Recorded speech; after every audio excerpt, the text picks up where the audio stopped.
Entering Death Star Escape, we're going to be taking Droideka as player 1 and Ghost Yoda as player 2. You also should have extra toggle on, which should already be done through previous menuing of the last level. But if not, if you're just watching only this video and not the full tutorial, you'll just need to turn extra toggle on at some point for this level. And this is one of the levels where we get to use Mouse Droid with our extra toggle, which is a very fast character and will allow for some really interesting movement tech that will happen throughout this level. For the start of this room, we're going to use a trick that's also used in story, where if we're falling off of this ledge and then are spamming special, we can just pull this lever in thin air. So when we start the level, we can just swap to Obi-Wan Kenobi and be spamming. And then, as you notice there, I animation canceled out of the lever pull so that I can jump a little bit faster. And then we can just jump up and be Mouse Droid as we go through this first hallway. And then we'll swap over to Wicket in order to Super Ewok catapult this silver object right here. And this is going to allow us to do a clip that takes us out of bounds and skips the entirety of the next room. So just with a double jump slam, you can swap either way to either side, but just Ghost Yoda, double jump slam. The clip is very lenient and should just always work. And in our case, we're going to swap 3 to the right in order to become Mouse Droid out of bounds. And it's notable that depending on your height, when you get back underneath the floor, for us to then move into the next room, obviously there's a big elevation change through this next room.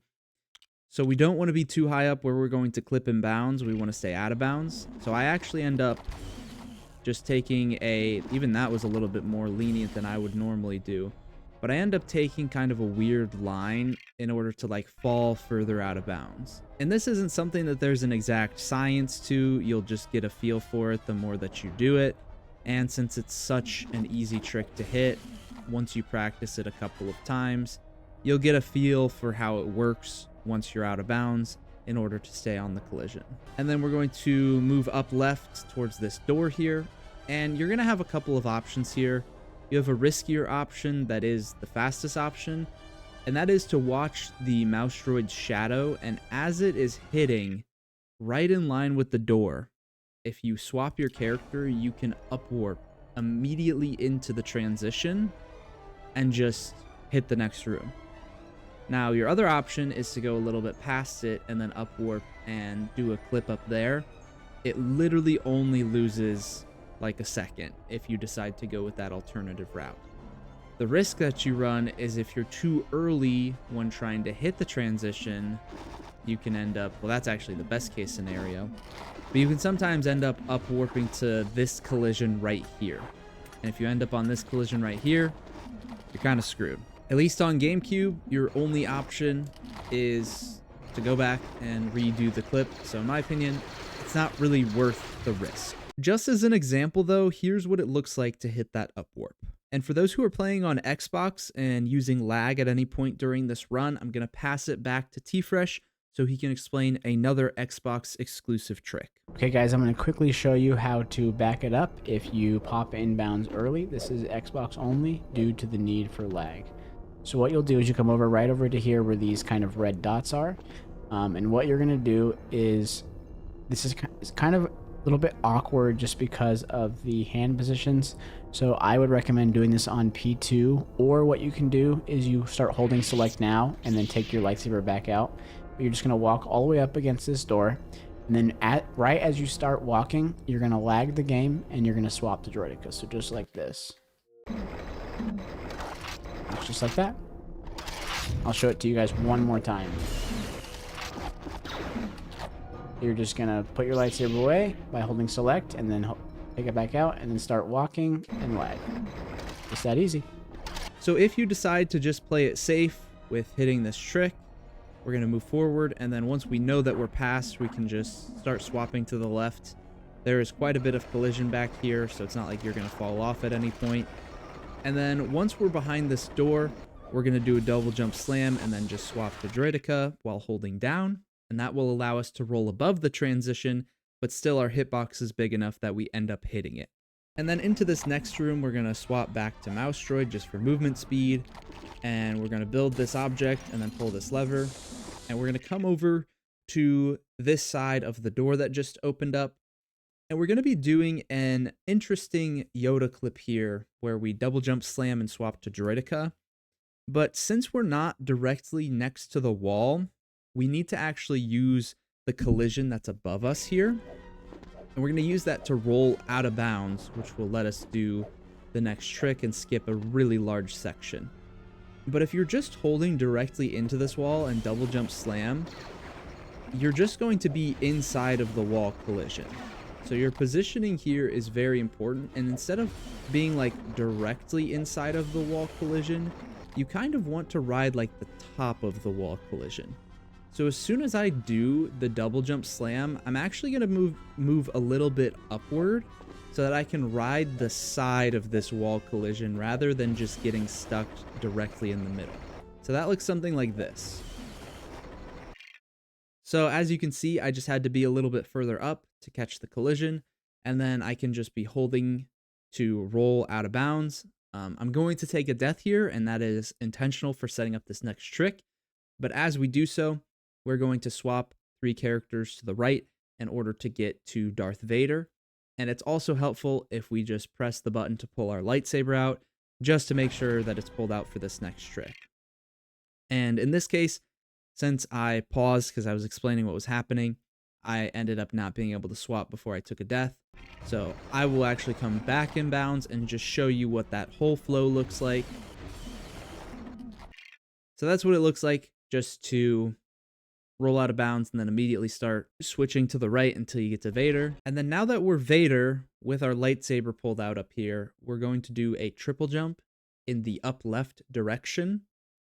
And then after a little bit, and you'll get a feel for this, we're going to start spamming left and right with our character swaps in order to up warp into the hallway that is above us. And then eventually we just pop up right up here. The most important thing with that is when you do the triple jump with Vader, you want to make sure that you triple jump to Mouse Droid, because that will allow you to cover a much further distance when doing the triple jump out of bounds. And then after we up warp, we can just come through here and do a delayed triple jump to make it across and use this panel. And then we're going to shoot the right side here in order to open up this door. But earlier when I mentioned how you can just get kind of stuck in the middle of the door collision, we're actually going to use that to our advantage here. We're going to clip out and get stuck in the middle, but then by switching to a different character where we no longer have Droideka's massive hitbox, we're going to be able to fall underneath the floor and then just ride out of bounds until we hit the next room. So now we're out of bounds, and it's notable here that your height is really important. You want to be able to see your shadow as Mouse Droid, but you also can't be high enough where as you're coming to these next couple of doors, you can't be too high where you're going to hit them while you're underneath the floor, because you can actually just get fully stuck, have to come back up in bounds and redo the clip. The most easy way in order to make sure you have the right height is just to be as high as you want at the start, and then if you kind of go out and then come back in from the floor, you can just kind of lose height slowly. So just take your time and then find the height that you really like. Camera panning up also helps this a lot just for seeing the shadow. Although in this case, I'm kind of like in the ideal height where it's still going to be on my screen no matter what. And then we're just going to move forward. And once we pass this wall here, we're just going to up warp into this hallway and enter the final room of the level. And unfortunately, we have to play this entire final room of the level. So we're going to start off by doing a triple jump up to here to use the C-3PO panel. And then we're going to spam our way back to Mouse Droid and do a jump over here to start pushing this with the Imperial Engineer. And as we're pushing this, we're going to call in our second player, and we're going to bring them over to this R2 panel that's on the left of the screen here. And then I'm going to make my player 1 Ghost Yoda and have them sitting here waiting to do the build of the grapple hook. And I can go ahead and just start the R2 panel as that's happening and start the build with player 1. And then we're going to do a de-aggro here. So there is a lever up in the top right, up on this ledge, but we don't want to have to go all the way up there in order to pull the lever ourselves. We're going to convince the stormtroopers to pull it for us. So how we're going to do that is we're going to start by taking our player 2 and just shoving them into this wall. And then if we swap to mouse droid on the grapple hook, then that stormtrooper just pulled the lever for us. As long as you're in the right positioning with both of your players and swap to the right characters, that will work every single time. And then the final thing we need to do to fully raise up the Millennium Falcon is we need to hit these 5 buttons here in the middle. You can do this by just doing 1P2C with both of your mouse droids. It is a little bit hard to hit, and it's notable that it is harder to hit if you keep missing it, because these stormtroopers are just going to keep walking into you, and so their hitboxes can get in the way of you doing this optimally. Ideally, you just hit this first try, and then they won't be an issue whatsoever. It's not too hard to hit, especially if you practice it a few times. And then at this point, we are going to kill all of these enemies. I like to switch my player 2 to Ewok and kill the batch of guys that's been following us around. And then I'll just make my player 2 Ghost Yoda and drop them out, and then do animation canceling for the rest of the enemies that pop up in this room.